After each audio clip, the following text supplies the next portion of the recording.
Idea എന്ന് പറയുമ്പോൾ സ്നേക്കിന്റെ ഒരു ഡിസൈനും പിന്നെ കുറച്ച് ഫ്ലോറൽ പാറ്റേണും അങ്ങനെ ഒരു തീമായിരുന്നു എൻ്റെ മനസ്സിലുണ്ടായത്.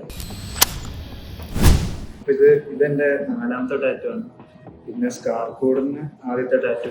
അപ്പം ടാറ്റു അടിക്കുമ്പം ഫസ്റ്റ് എനിക്കൊരു പ്ലാൻ ഇത്ര വലിയ ടാറ്റു അടിക്കണമെന്ന് പണ്ടേയുള്ള ആഗ്രഹമായിരുന്നു. പിന്നെ ഒരു ഐഡിയ എന്ന് പറയുമ്പോൾ സ്നേക്കിന്റെ ഒരു ഡിസൈനും പിന്നെ കുറച്ച് ഫ്ലോറൽ പാറ്റേണും അങ്ങനെ ഒരു തീമായിരുന്നു എൻ്റെ മനസ്സിലുണ്ടായത്. അത് പിന്നെ ഞാൻ ശ്യാമേട്ടനോട് പറഞ്ഞ് നമ്മളിവിടെ വന്നിട്ട് കൺസൾട്ടേഷനൊക്കെ ചെയ്ത് പുള്ളി ഒരു ഡിസൈൻ സെറ്റാക്കി. നമ്മൾ പിന്നെ വർക്ക് ചെയ്തുകൊണ്ട് നമ്മളായിരുന്നു വേറെ എലമെന്റ്സ് ഒക്കെ ആഡ് ചെയ്തത്.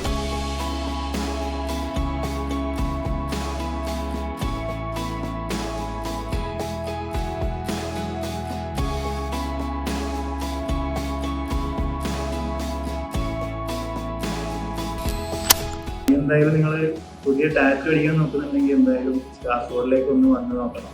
ഇവിടുത്തെ ആംബിയൻസും ക്ലെൻലിനെസ് ഒക്കെ നല്ല അടിപൊളിയാണ്.